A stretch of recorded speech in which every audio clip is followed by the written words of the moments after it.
Recent గా mega power star Ram Charan నటించిన game changer భారీ అంచనాల మధ్య విడుదలయ్యి ప్రేక్షకుల ముందుకొచ్చిన సంగతి మనందరికీ తెలుసు. కానీ ఫలితం రామ్ చరణ్ ని తీవ్ర నిరుత్సాహానికైతే గురిచేసింది.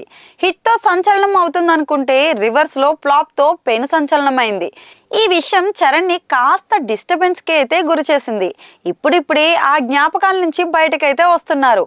ఈ నేపథ్యంలో RC16 ని పట్టాలెక్కించాలని చూస్తున్నారు. ఇప్పటికే ఈ సినిమా షూటింగ్ ప్రారంభమైన సంగతి మనందరికీ తెలుసు. తొలి షెడ్యూల్ కూడా కంప్లీట్ అయింది. రామ్ చరణ్, జాన్వీ కపూర్ సహా ప్రధాన పాత్రధారులపై కీలక సన్నివేశాలు కూడా చిత్రీకరించారు.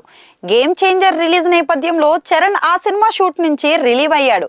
అప్పటి నుంచి మళ్ళీ RC16 షూట్ కైతే వెళ్ళలేదు. ఈ నేపథ్యంలో కొత్త షెడ్యూల్ జనవరి 27 నుంచి మొదలు పెట్టడానికి దర్శకుడు బుచ్చుబాబు రెడీ అవుతున్నారు. హైదరాబాద్ లోని బూత్ బంగ్లాలో ఈ షెడ్యూల్ అయితే ప్రారంభమవుతుంది. త్వరలోనే ఈ షెడ్యూల్ కు సంబంధించిన అధికారిక ప్రకటన కూడా వెలువడే అవకాశం ఉంది. ఇందులో రామ్ చరణ్ తో పాటుగా జాన్వీ కూడా జాయిన్ అవుతుంది. ఇద్దరిపై కొన్ని కీ సీన్స్ అయితే తెరకెక్కిస్తున్నారట. అక్కడ కేవలం వారం రోజులు మాత్రమే షూటింగ్ ఉంటుందట.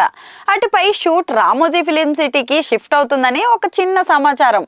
ఇక్కడ షూట్ లో మాత్రం కీలక పాత్రధారులంతా యాడ్ అవుతారని సన్నిహిత వర్గాల నుంచి సమాచారం.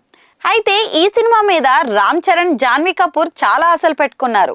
ఈ సినిమాతో చరణ్ ఎలాగైనా హిట్ అందుకోవాలి. అలాగే జాన్వీ కూడా కీలకమే. Janhvi debut Devara divide talk తో అయితే నడిచింది. జాన్వీ పాత్ర పరంగా తీవ్ర విమర్శలు కూడా ఎదుర్కొంది. నటిగా ప్రేక్షకుల్ని అలరించలేననే విమర్శ కూడా వ్యక్తమైంది. ప్లాస్టిక్ ఎక్స్ప్రెషన్స్ తప్ప సహజ నటన ఎక్కడా కనిపించలేదని ట్రోలింగ్ ఫేస్ చేసింది. ఈ నేపథ్యంలో RC16 తో ఆ విమర్శల్ని ఎలాగైనా బదులివ్వాలని చూస్తోంది.